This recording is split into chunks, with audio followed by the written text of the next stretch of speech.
Yeah.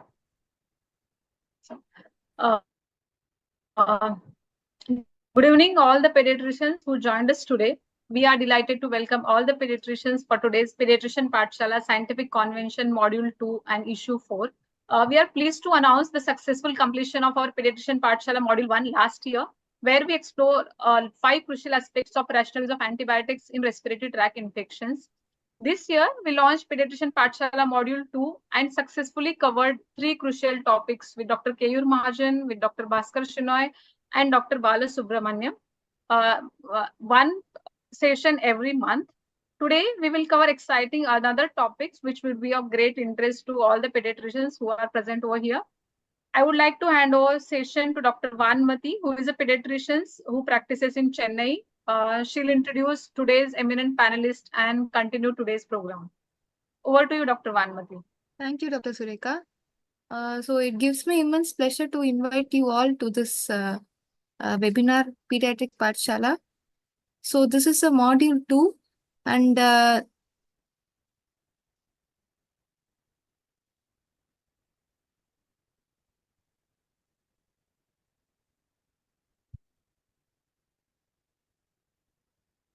so this is a module 2. So this is a guiding light to excellence. So in this module, we are having scientific CME series on rational use of antibiotics in pediatric practice. There is also interactive question and answer platforms. There are several expert view videos to excel pediatric practice, and there are also updates on antibiotic resistance.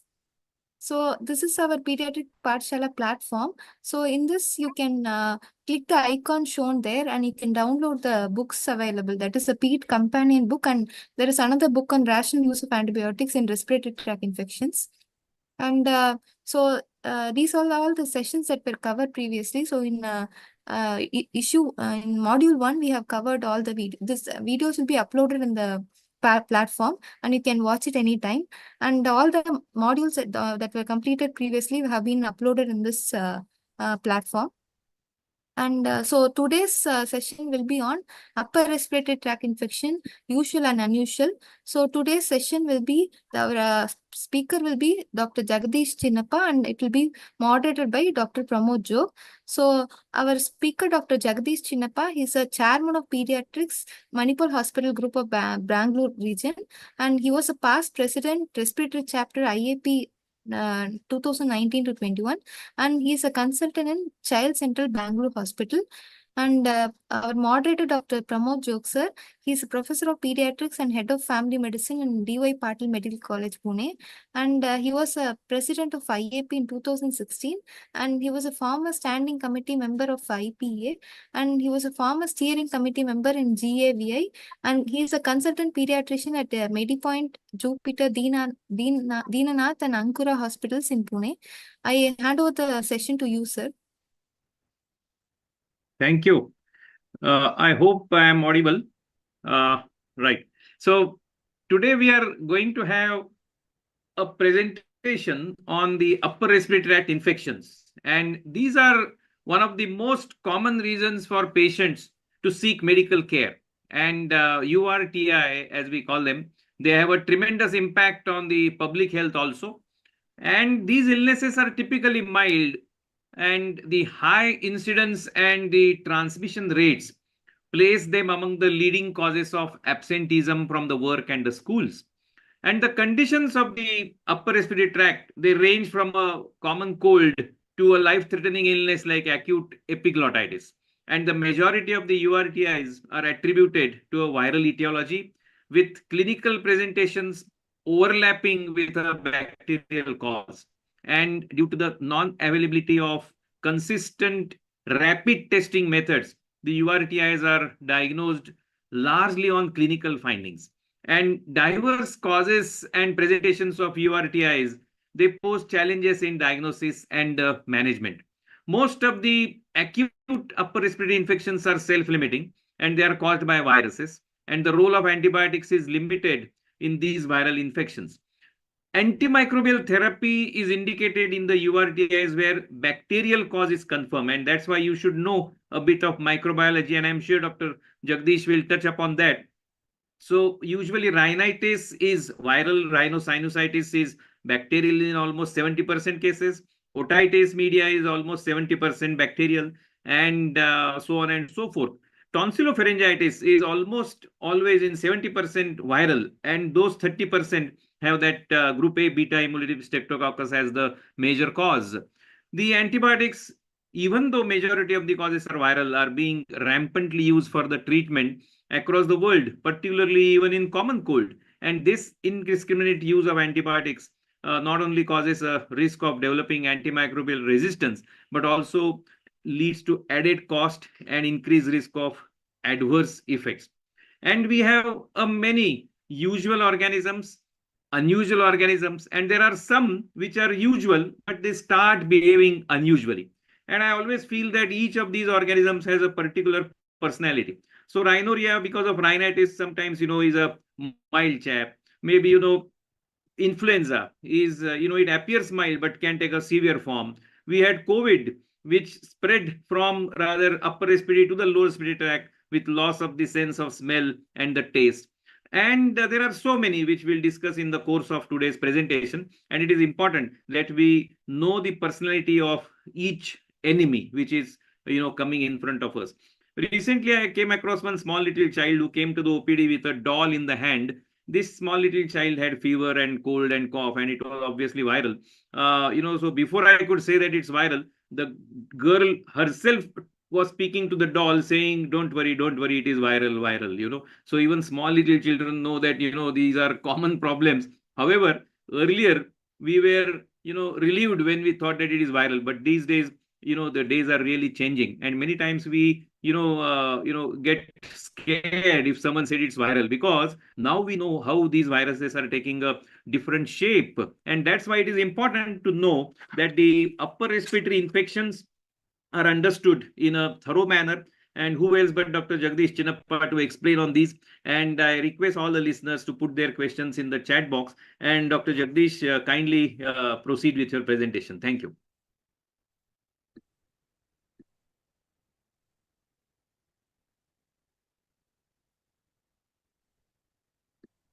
Thank you very much, Dr. Jog and Dr. Kale and Dr. Vanmati. Dr. Jog always has a very nice way of introducing people and organisms. You see, so he introduced organisms as having a personality. But let me tell you that the personality of the moderator today is something very unique, because he can make things jump to life. And that is the beauty about Dr. Pramod Jog. And I always admire him for his way of bringing things in such a simple manner to all pediatricians. And he makes it so interesting. So thank you very much, Dr. Jog, for inviting me.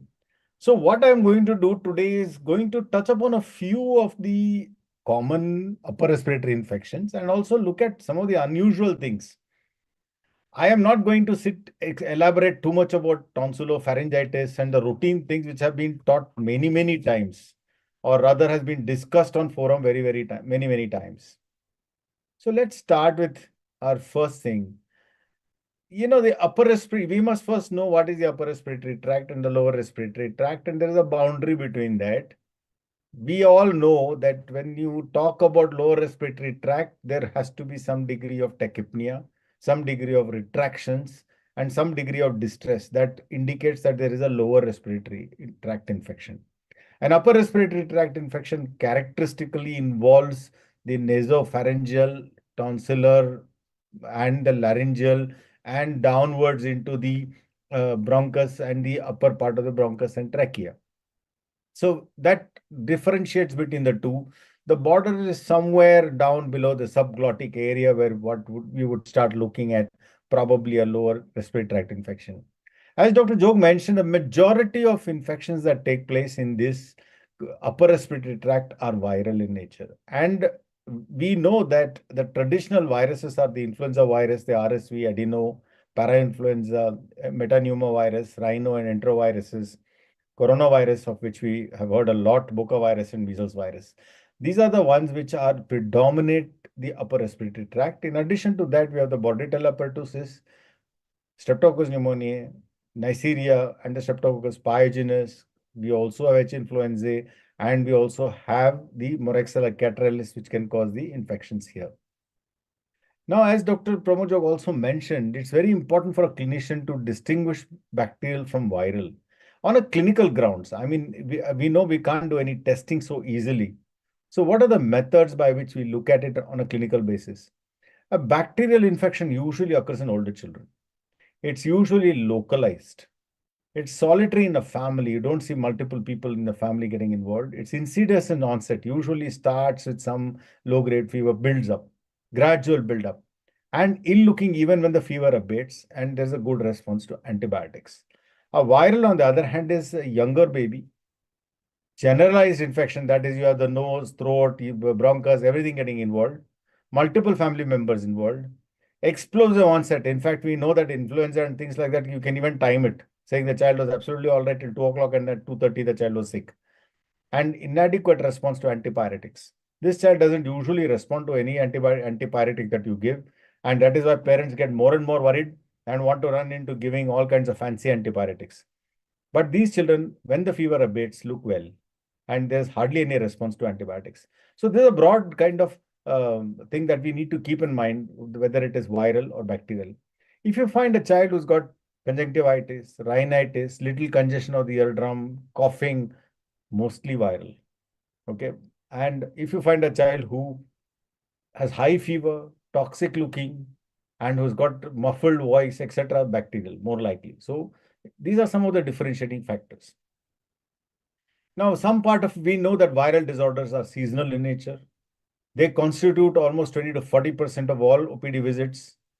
In children who are less than 5 years of age, you can get even up to 6 times to 8 times a year of repeated infections, and gradually reduces to 1 to 2 per year in adolescents. Some of the risk factors that are very important to ask for is, if the child keeps getting frequently sick, is there any exposure to passive smoke? Passive smoking in the house is not uncommon. Vaccination is important. Unvaccinated children will get more infections.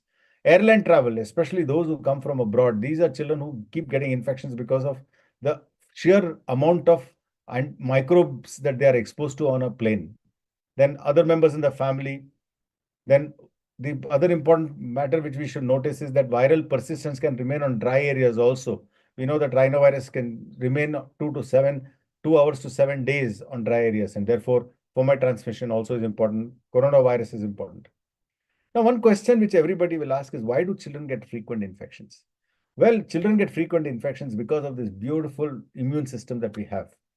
And as you can see here, infants, when they start off, they get their passive immunity transferred by the mother. And this immunity is not transferred in babies who are born preterm. So there is no transfer, and therefore these babies are more prone. That's why if you look at the RSV infections in a preterm baby, they are much, much more serious. And that is because there is no immunity at all transferred across from the mother. Infants then will start having some degree of innate immunity built up, and with vaccinations and other things, you have adaptive immunity coming up, which increases from over childhood. Then you will see the gradual decline over adulthood and into the elderly, where you have a tremendous drop in phagocytic capacity, respiratory burst, the pattern recognition, receptor responses, thymus function, cytotoxicity, proliferation, all this comes down. And why is this important? Because when you have an elderly grandparents who stay with a small baby, there will be more chance of this grandparents transmitting recurrent infections to babies. So this is the very important part of the immune story or lifetime story that is very important, that we need to realize that through the life course, the immune system changes. And this is why we need to keep a close watch on the child. Then we also have certain babies who have what is called as transient hypogammaglobulinemia of infancy. These are children who will have a delayed maturation of their immune system. And we all know that the immunoglobulins only mature slowly over the first 1 or 2 years. And in some children, this can be delayed up to 3 to 4 years. And this transient hypogammaglobulinemia babies will keep getting recurrent infections. Now, the other thing is that we notice, for example, RSV infections are particularly severe in children. Or even, for example, there are influenza, which is supposed to be very severe more so in small children. And why are these infections more severe in children? Yes, one part of it is the immune factors, which we looked at, genetic factors. And there are also certain types of where the viral factors are there, where there's an increased exposure to the virus. So you have two kinds of problems that can happen. One is an immune-based destruction, and second is a viral-induced damage. And both these will go and clog the airway. And we all know that the airway of a baby is extremely small. And therefore, it will start interfering with gas exchange. And therefore, many of these children will start getting hypoxic even with trivial infections. And they will end up with disease pretty fast. So it's very important to follow these children up, because we know that these children are always at risk for an obstruction of their airway and landing up with hypoxemia and sudden deterioration. So these are some of the important things. Another curious thing which we need to very keep a note on is that there are two kinds of babies again. One who detect the viruses by the innate system and start producing a good amount of antibodies. And there are some viruses which evade, and some of these children will not even recognize the presence of these viruses and continue till they multiply to an exceedingly large extent. So this is very important. And this slide is extremely important because you will know that why these children land up with problems.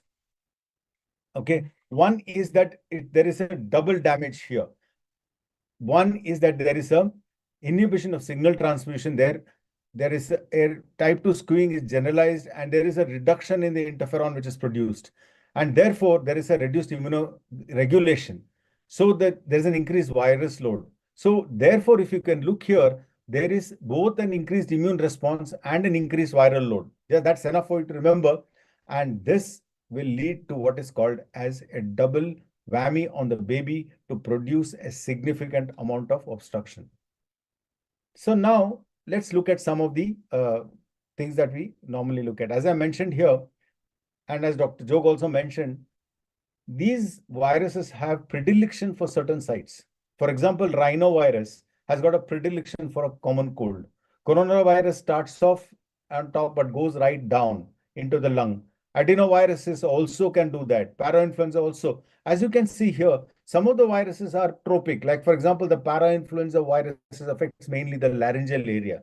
That is why it is the main cause of croup. Influenza virus can do it. And we also know that the coronavirus can also produce significant amount of croup. And the lower part of the lung is affected by the influenza virus, parainfluenza virus, metapneumovirus, the RSV virus, and all the others producing significant amount of pneumonia. Now, if you look at this study from Dr. Bhavdekar, these are not only Western data. If you look at, this is done in Pune. And as you can look here, that if you look at a virus respiratory infection, and this is the vast number of viruses recovered from these children. And what is important is many of these children will not have a single virus. There will be two viruses which are detected. So they have multiple viral infections. And it's not uncommon for children to have multiple viral infections producing significant amount of morbidity.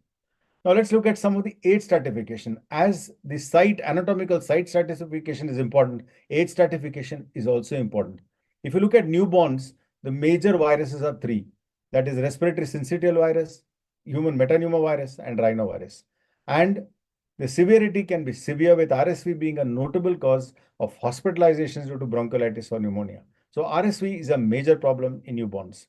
If you look at infants, the same RSV continues, metapneumovirus continues, but now we add on the parainfluenza viruses and the coronaviruses, which are significant at 1 month to 1 year. And again, RSV is a leading cause of bronchiolitis, as you know, and a large number of them will require hospitalization. Other viruses can cause mild upper respiratory tract infection, but it can be severe, as I told you, because of the airway blockages in small preterm babies. In toddlers, rhinovirus predominates. See the shift now. It moves away to rhinoviruses, which basically is what you see, the leaky nose and multiple episodes, because rhinoviruses have multiple serotypes, so they keep getting repeated. We look at the linkage of rhinoviruses with wheezing a little later on. Parainfluenza viruses we spoke about. Now we also have a new actor, the adenovirus fellow, and the RSV goes slowly down. So the viruses also are age specific.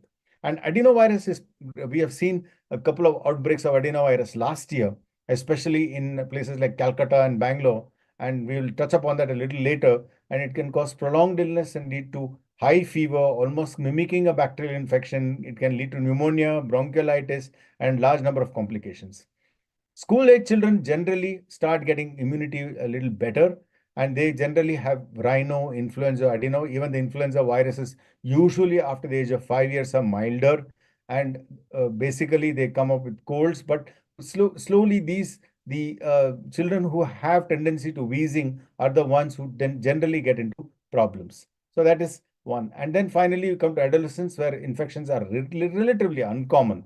And you have rhinovirus again, influenza, adeno, and corona. And generally they are milder, infrequent, but you still can get bacterial pneumonia after that. Influenza is a concern, and therefore one must look at vaccination. Now we were talking about adenovirus. Adenovirus is a peculiar virus that affects both the upper and lower respiratory tract. It also causes GI tract symptoms, lymph node enlargement, ocular symptoms. We know the pharyngoconjunctival fever, which can produce multiple areas in the upper respiratory tract. Now you have types A to G. Respiratory are the B, C, and E. It's usually a self-limiting illness lasting about 2 weeks in the immunocompetent, but it can be particularly severe in the immune-compromised. And recent outbreak all over India, more so in Calcutta, where the B73 was what was looked at, and latent infection can be reactivated. There is also immune evasion, and you can keep getting recurrent issues. The complications after adenovirus are many, and this is why it is a very dangerous virus. A pneumonia can happen. You can get a neutrophilic airway inflammation. We know that wheezing occurs in multiple ways of multiple types of inflammation, and one of them is a neutrophilic inflammation. The Swyer-James or the unilateral hyperlucent lung syndrome is also seen. Bronchiectasis can happen after a severe adenoviral. Small airway disease can happen. The protracted bacterial bronchiolitis. Bronchitis can happen. Bronchiolitis obliterans is another condition which is a very dangerous complication after adenovirus. So all these children with adenovirus need to be followed up carefully for this kind of an issue. And as I said, this is the study which came from Calcutta and recently in 2023 by Dr. Ajib Day and all. And there they've shown that the spread of infection primarily comes through handshakes, body hugs, coughing and sneezing, aerosol, touching eyes with unwashed hands, and sharing same plate or bottles. And as you can see, the symptoms are many, multiple areas, including urinary infections, abdominal cramps. So it's a multi-system involvement. And the diagnosis is by PCR, sequencing, serology, antigen detection, and viral isolation. And prevention is by maintaining proper hygiene, sanitization, use of mask, and avoiding direct contact and plenty of fluids. There is no direct treatment. We'll talk about that a little later, a little more. And we now also know about COVID. COVID is not gone completely. We still have patients who come with COVID. Recently, we had a child who came with classical severe croup, and we were almost sure it could be parainfluenza, but on testing, it turned out to be COVID. So we know that coronavirus is another cause of causing significant amount of croup. So we must keep a watch on this. This has already been reported in our literature from various parts of the country, and therefore COVID is not gone yet. Of course, it is not as severe as what it was a couple of years back, but we need to keep that at the back of our mind. And especially if there is a resurgence, we definitely will need to look at pediatric vaccination against COVID. Dengue fever. Now, dengue fever is not a respiratory pathogen, but the current episode of dengue that we are seeing in Karnataka or in Bangalore is dengue 3. And it's a little different from what you've been seeing in dengue 1 and 2. And these are usually atypical manifestations. Many of these patients come with respiratory symptoms. And primarily because of airway involvement, pleural effusion, they can have co-infections, organ involvement, and dengue-associated hemophagocytic lymphocytosis. So these are all things that we can see. Nipah virus has been reported from Kerala, as you know, and we know that this condition also can come with respiratory issues in the initial part, and therefore need to keep a high index of suspicion, especially from an endemic area. And you can, and the problem with this disease is it progresses very fast, and therefore a quick isolation is extremely important. And long-term problems are also known with Nipah. Hantavirus is also reported from India, where this is basically transmitted by the feces of deer, mice, rats, etc. And the aerosolized virus from these sources, many of these patients will come to you with what is called as hemorrhagic fever and a renal syndrome mimicking HUS. So therefore, we need to keep a watch on this, and especially if they come with severe muscle aches coming from a rural area, you need to keep a close watch on these conditions. On hantavirus. Infectious mononucleosis is not a respiratory virus, but you can get respiratory symptoms because of involvement of the tonsils, of the sore throat, pleural effusion can happen, enlarged lymph nodes can happen, you can get secondary infections. In fact, we had one child with severe upper airway obstruction with Epstein-Barr virus, and therefore this also is a virus you need to keep in mind. Clinical features are similar, but symptoms are, we need to look at. All these things are well known to all of us, and we know that the routine ones will usually last 1 to 2 weeks. In COVID, you can get a loss of smell and taste. GI symptoms can be there. So virus can cause multiple area. And signs, basically congestion, ocular, nasal, pharyngeal. Nasal can be watery, mucoid, yellowish, or even crusting. Here, basically most viruses, especially influenza virus, can produce a congestion in the drum. They can also cause acute otitis media. Distinguishing this between a viral and a bacterial otitis media is not very easy, and only a good follow-up will tell you. Otitis media deficient can also take place. You can also get with recurrent viral infection, adenoidal hypertrophy. You can get crepitations and bronchi with RSV and rhino. And cervical adenopathy, which is another feature, especially with adenoviral infections. Now we've looked at all the common things that can happen with a viral infection. Now let's look at some of the complicated issues. I'm going to touch upon some of the things that we sometimes can see. For example, when a virus infection can lead to acute sinusitis, can lead to an acute otitis media, can lead to an acute community-acquired pneumonia. The interaction between a viral infection and wheezing, a protracted bacterial bronchitis, mesenteric adenitis, a myositis, cytokine release syndrome, prolonged asthenia, transient synovitis. All these are seen, or each one of you must have seen enough cases following a viral infection. Let's look at a few of these issues. Now, sinusitis, basically there are three syndromes or three types of sinusitis. One is that the onset can be very severe. You start off with a viral infection and the next day this child comes to you with high fever, toxicity, and facial pain and swelling. The second is a child who starts off with a viral infection, tends to get better, but around 7th, 8th, 9th day starts recurrent fever with a purulent nasal discharge, facial swelling and fever. Once that is there, this is the second thing. Then, of course, you have another child who worsens from moderate to severe infection. So basically 3 or 4 different types of syndromes of sinusitis you see in practice. The drug of choice, it's a diagnosis is basically clinical. Do not try to do investigations because an X-ray is not going to tell you anything. An X-ray, unless there is a huge amount of air fluid level, is not pathognomonic of sinusitis. A hazy sinus can be there even in a normal baby. So don't keep running behind a hazy sinus there. The drug of choice is comoxiclav, and here you need to give it for at least 10 to 14 days. Shorter durations of treatment do not work in sinusitis. Another very important thing as far as sinusitis is concerned is to maintain the patency of the osteometrial complex. And that is by recurrent saline irrigation.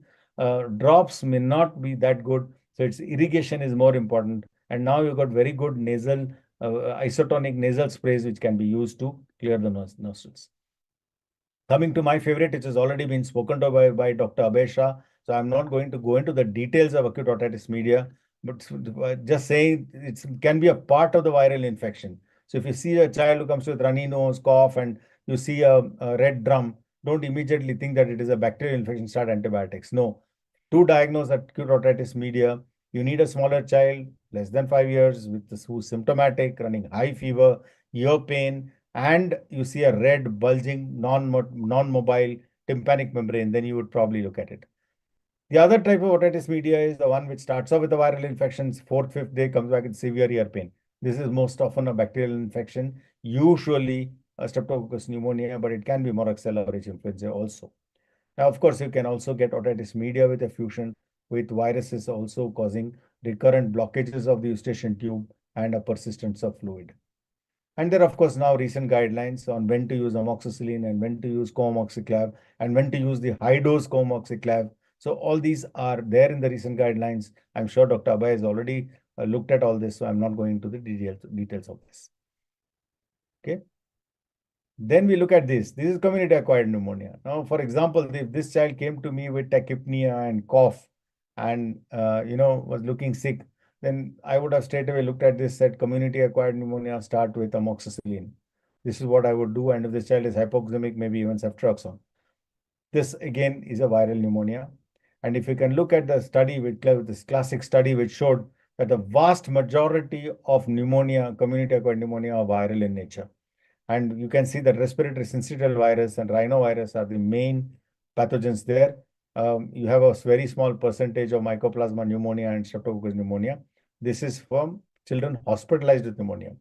Another study from Korea showed that how there is a changing trend in Korea, at least, and slowly we are seeing this even in our country, that there is a predominance of mycoplasma pneumonia producing very severe pneumonia also. So therefore, in a patient who comes with community-acquired pneumonia, it may be prudent to consider all possibilities. Don't just look at a viral. It could be mycoplasma, pneumococcal pneumonia. So any of these are possible. And in an immunocompromised, of course, staphylococcus, our old friend, is always there. So these are things that we need to keep in mind when you're looking at etiological diagnosis of pneumonia. Again, how will you differentiate a bacterial or a viral pneumonia? A viral pneumonia, again, is usually insidious onset, lower temperatures, and tachycardia or tachypnea out of proportion to temperature. This is another thing which is characteristic of viral pneumonia. A paucity of findings on pulmonary examination and bilateral lung findings. Another very important finding is the presence of wheeze. If you find a child who's got crepitations, wheeze, and pneumonia, more likely it is viral. Bacterial pneumonias are usually acute with very high temperature and unilateral positive signs.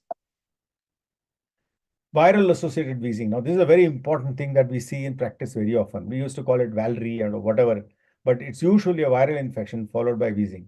Now, what is the way it happens? It happens in many ways. And the two main viruses that have been implicated are the rhinovirus and the respiratory syncytial virus. And what do? They do many things. The first thing is the induction of wheezing. They alter the immune pathway where there is a change into allergic manifestation of wheezing. There's airway inflammation and remodeling. And this can happen even with or without IgE response. And therefore, it can trigger the onset of wheezing in a susceptible child. Now, in a child who has already had wheezing, it can cause an exacerbation. So a viral induced issue can do both. It can induce a wheeze as well as it can exacerbate a wheeze. So this is very important to know.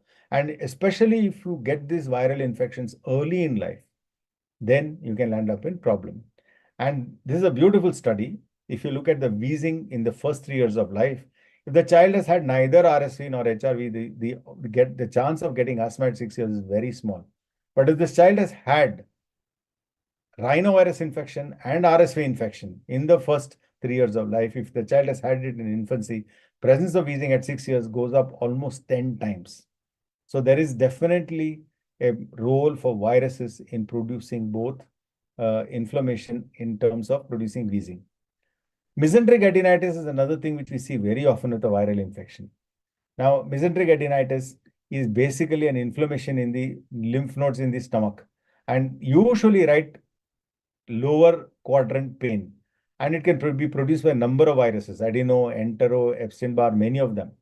And the duration of pain varies, and it can last for even weeks. It can last for a couple of weeks too. So it's important to know that the characteristic finding is an ultrasound finding where you have multiple enlarged lymph nodes. They are rounded and oval in shape, and they are clustered together in the course of the mesenteric vessels. They are not larger than 5 millimeters in the short axis. And sometimes you can get what is called as a fatty halo or a fatty infiltration. These are some of the characteristics of mesenteric adenitis, which is post-viral. The treatment is pain relief. You can use paracetamol or ibuprofen. Limited use of antispasmodics. They don't work. So you can use a dicyclomine or any of these. They don't work at all. And antacids, the fashion is to give either ranitidine or lansperazole, but they again don't work. So what is important is to counsel the mother and tell them not to worry about it and continue with pain relief with paracetamol or ibuprofen. Another thing which happens after a virus infection is myositis. Now, myositis can happen. This post-viral myositis is usually a self-limiting condition because there is an inflammation of the muscle, and usually affects the legs, especially the calves. And you will find tremendous amount of CPK levels. It lasts for a few days to a week, and pain relief is the basic thing. Treatment is basically by rest, pain management, hydration, and monitor CK levels. A very high CK level can sometimes lead to a problem with renal function. So it's very important to monitor many of these conditions. The other thing is a good follow-up, and sometimes physical therapy, especially physiotherapy, may be beneficial. The other very important thing is asthenia. Post-viral asthenia means tiredness after a viral infection. It's not uncommon, and we find many of these children have tiredness, and it can be due to a viral impact itself. It can be due to an inflammatory response. The body produces a lot of inflammatory cytokines, and that can lead to it. Or it can also directly involve the muscle tissue. Some viruses can impact the neurological issue, and sleep disruption can lead to fatigue. So it's very important to recognize this fatigue part of it and not to poo-poo it, because you need to look at whether this child is getting good sleep, whether this child has any nutritional deficiencies, need to look whether there are any psychological factors which are there, and gradually increase the exercise tolerance and see that this child is motivated to get better. In fact, I've had children, these are usually pre-teen children who after a viral infection go through this asthenia for prolonged periods of time. And one of the viruses which is known to do this is EBV and the coronavirus. These two can do prolonged periods of what is called as long COVID or long EBV, or what is called as these children go into chronic fatigue syndrome. And here managing them is not very easy. Then of course we have the asthenia. The treatment is by, as I said, rest and pacing, gradual physical activity, some psychological support, maintaining good sleep hygiene, nutrition, medication. There are no medications which are useful, and of course regular medical follow-up to see that we are not missing out on something. And most of them usually recover, but we know that chronic fatigue syndrome is a very, very difficult condition to treat. It's a very small subset, but need to keep it in mind. Now we look at some of the immune-mediated problems. Now there is what is called as the cytokine release syndrome. Now cytokine release syndrome can happen after any of these viruses. You have the SARS-CoV-2, influenza, EBV, dengue, typhoid, and others. Now what is this syndrome? This syndrome is a very, very uncommon but very important syndrome to recognize early, because there are genetic factors and they can land up in what is called as produce more inflammation. See, your body, when you get a viral infection, produces an immune response. Now, there is also an inhibition of excessive immune response that takes place to maintain what is called as homeostasis. Whereas in certain individuals, the inflammation goes far beyond what is necessary. And then what happens is that you lead to what is called as a cytokine release syndrome. Now, there are very different grades of this. Grade 1 is only a child who continues with persistent fever, tiredness, not looking well. Grade 2 is those children who land up with hypotension, but they respond very well to fluids or low-dose vasopressors. And they usually don't have too much organ toxicity, but if you come to grade 3, they land up with organ toxicity, multi-organ issues, and then they can also have hypoxia, they can have shock requiring more aggressive treatment, and of course, the last is the mechanical ventilation. So cytokine release syndrome is a condition that we need to recognize more and more in practice, and we have seen quite a few of these coming after the coronavirus and after dengue. So these are two viruses which are peculiarly produce a very high inflammatory response. HLH is another condition which is very important to notice. Usually these children start with a routine viral infection, and usually you can see all the viruses there. Hepatitis virus, herpes virus, measles, then you have the adenovirus, the dengue virus, hantavirus, and all the influenza virus. All these viruses can produce what is called as HLH. They can trigger it, and these are secondary HLH. The primary is the genetic condition, but this is a secondary one which we need to keep in mind. Now, coming to testing of viral problems, as Dr. Jog mentioned, usually there are a lot of viral panels. What we do is basically really not test outpatients for any viral issues unless we are trying to look for COVID in COVID times, but otherwise we don't do it. You only do it when the patient is hospitalized. That's the time when we need to look at it. Viral cultures are not very often done. For example, there's one child who came with a significant amount of respiratory distress, and here, as you can see here, there's a huge amount of RSV which was detected, and this is an esopharyngeal swab. Then, of course, we have the BioFire, which can be used very sparingly. I don't think we should use it because of very high cost, and you can pick up bystanders and you don't know what to do with them. So if you're really suspecting some organism, you could definitely can look at a BioFire. And you also remember that whenever you're testing, you can get co-infections with multiple viruses. So you need to keep in mind. Now, management of these viral infections, paracetamol, always give frequently, give in adequate doses, and don't worry, nothing will happen. Ibuprofen, mefenamic acid, no. Combinations, ibuprofen with paracetamol, definitely no. Fluids is something that we should give more importance to and which we don't. Please remember that a child who gets fever, for every degree rise in fever, you need to increase fluid intake by at least 7-8%. If you don't do that, this child will tend to get dehydrated, will tend to get muscle pain, will get all kinds of things. Another thing is parents want to send off children very quickly back to school. Rest is very important. A child who's got a nasal block, get a good nasal aspirator, especially the smaller baby who are obligate nose breathers. Put saline, steam inhalation, head elevation. These are very important. Saline nebulization is useless. Please don't use that nebulizer to go on nebulizing saline. It's of no use at all.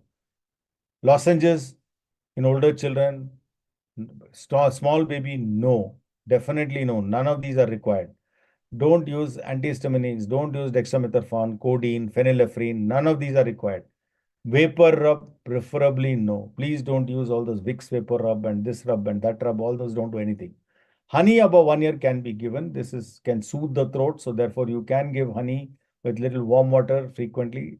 Nebulized steroids and bronchodilators are ineffective in most, unless you have wheezing disorders, in which case, please give only bronchodilators.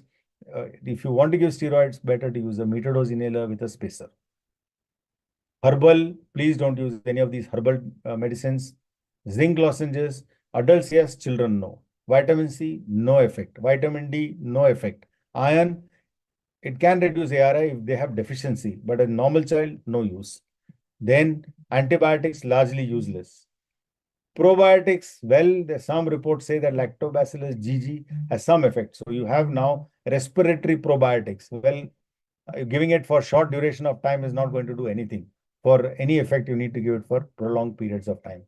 Specific, yes, antivirals, if you're going to look at influenza and adenovirus, and we'll look at this a little later on. And you can look maybe at acetylcysteine if the mucus is very bad. Counseling is the mainstay. Symptomatic treatment is very important. So to improve practice, what is important?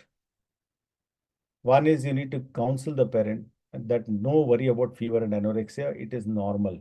Most children will not eat. You need to talk to them about the duration. You need to talk to them about hygiene and masks. You need to uselessness of most interventions. Discrete testing, don't abuse testing, please. Don't go on doing testing of blood counts and CRPs, all useless tests. Don't do any of these. If it's a viral infection, the best test is a good follow-up. Antibiotics will not treat fever or prevent convulsions or help to prevent complications. Yesterday, I had a patient who's from Jaipur telling me the child has got cough, cold, high fever, please give azithromycin. So these are now patients demand what you should do, but keep away from them. Tell them very clearly it's harmful for your child. Nasal hygiene is very important. Liberal use of paracetamol, please use it. Increase the fluid intake, antibiotic and cough syrups, and interval vaccination. Influenza vaccine should be given. Hand hygiene and cough hygiene is very important. Careful follow-up is very important. We said about specific things. Now, oseltamivir is a good drug to give in influenza in certain circumstances. One is if their child is a small child. Two is if it's a severe disease. Three, if it's going to be admitted. Also remember that oseltamivir will work best if you give within 48 hours of symptom onset. For RSV, we have medications which is available, like a pavlozumab is going to be introduced into this country, and it can work. It's not a treatment, but it can prevent, in especially those who are preterm graduates. Adenovirus, cidofovir has been used, but it's potentially very toxic, and therefore should be avoided as much as possible. And antiviral drugs are not really required. Most of them will recover on their own. Now we'll just look with the next two slides as to what is new. One is there is a potential for what is called as saliva as an accessible and sensitive sample for detection of respiratory pathogens and host immunity. I think this is going to come in for simplification, and as Pramod said that there is no easy test, probably this will come in the next few years where you can get a salivary sample easily obtainable and you can check for respiratory pathogens, especially through PCR testing, which is very easy. And of course, RSV vaccination, not for children, but it's going to come for elderly, as I mentioned, grandparents, and it's also going to come in for pregnant ladies. RSV vaccines are going to come, and the pembrolizumab will be used for prevention in small babies. So thank you very much for a patient hearing. I've covered quite a bit, and if there are any questions, I'll take.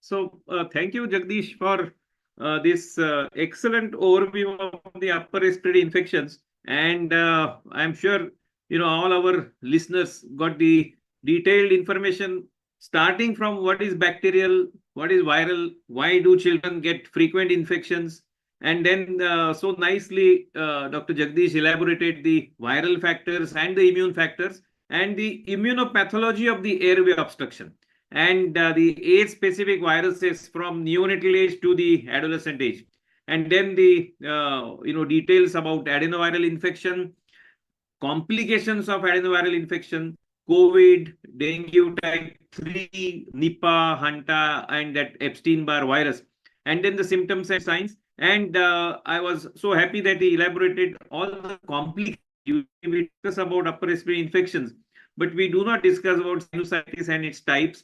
And he has clarified that co-amoxiclav has to be given for a longer time of 14 days, and nasal sprays to keep the meatus open.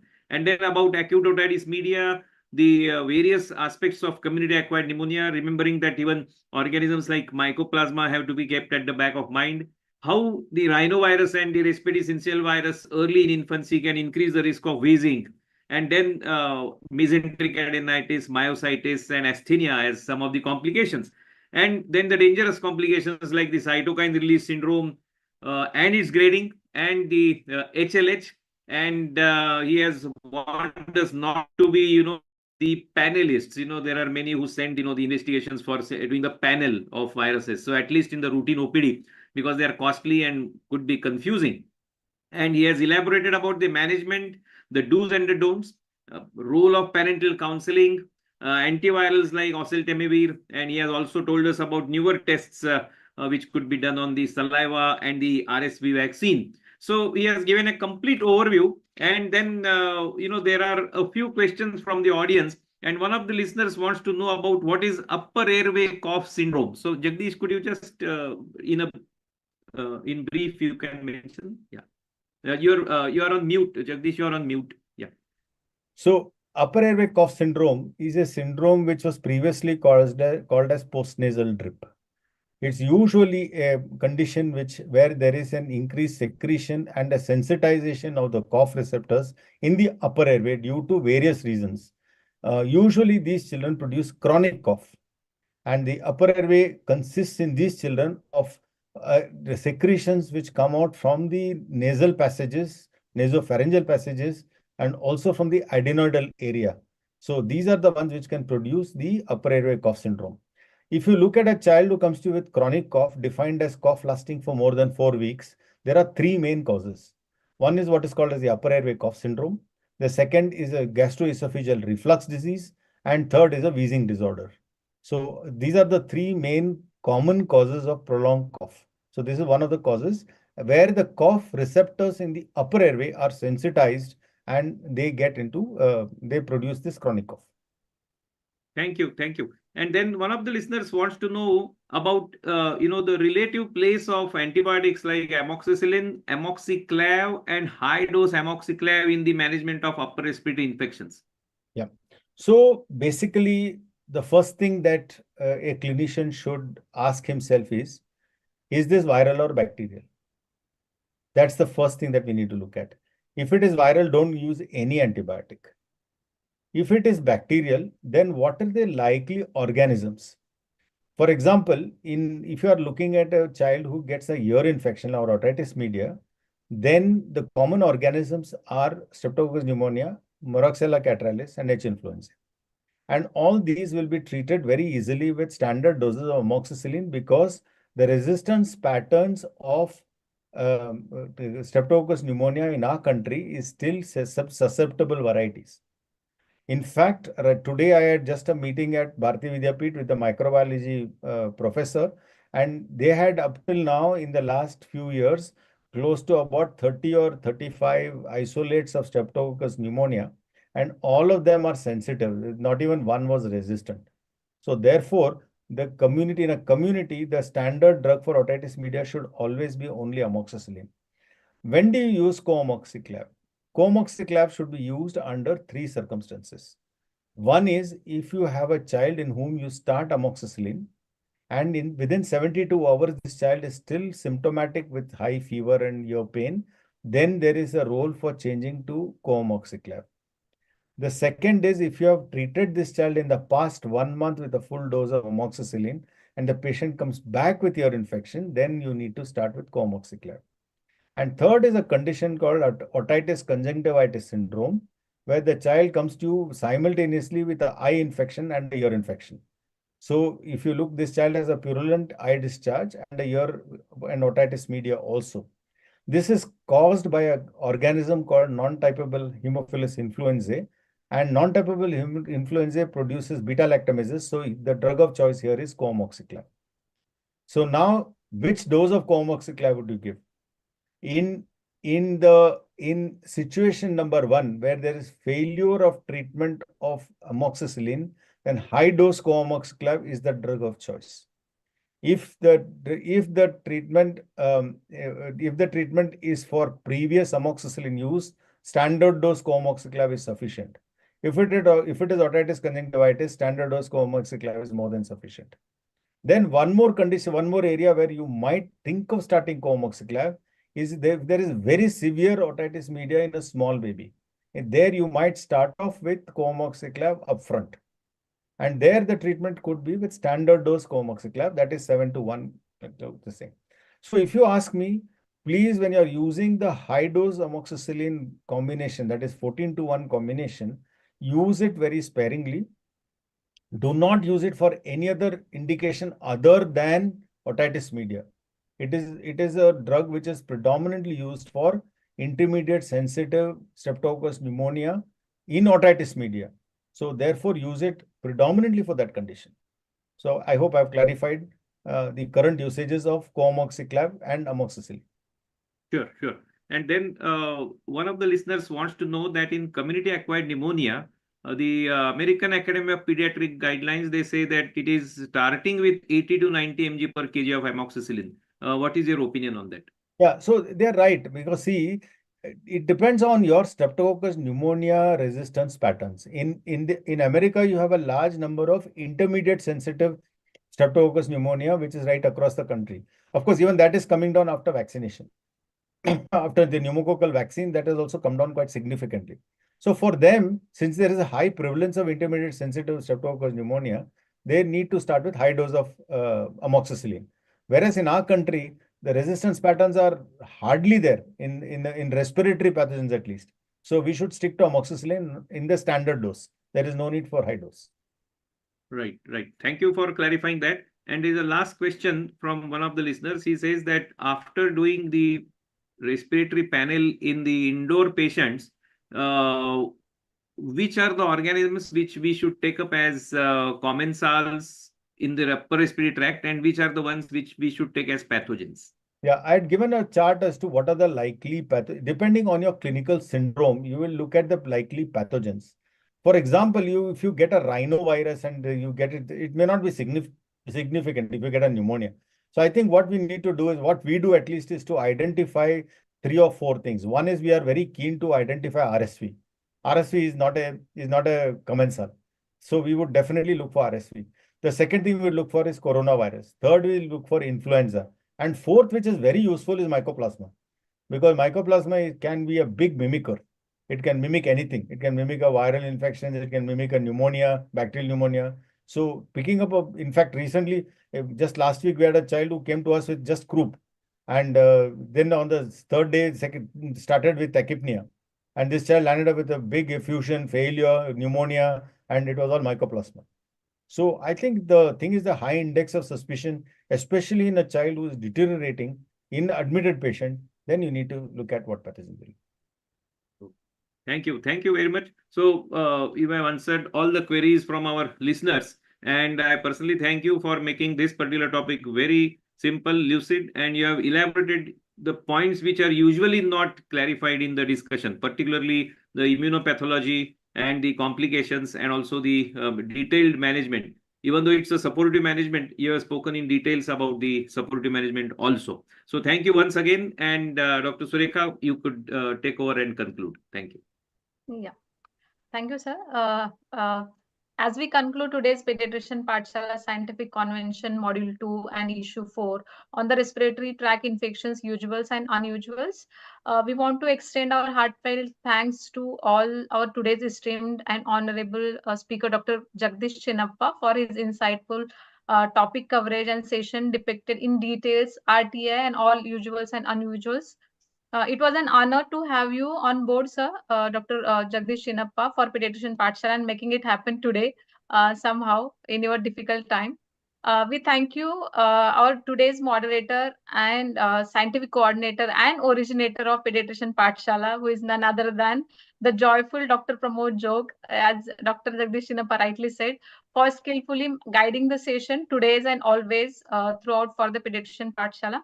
A sincere thanks to Dr. Vanmati and all the pediatricians who joined us today, and your valuable presence and active participation and commitment for enhancing the pediatric care are truly appreciated.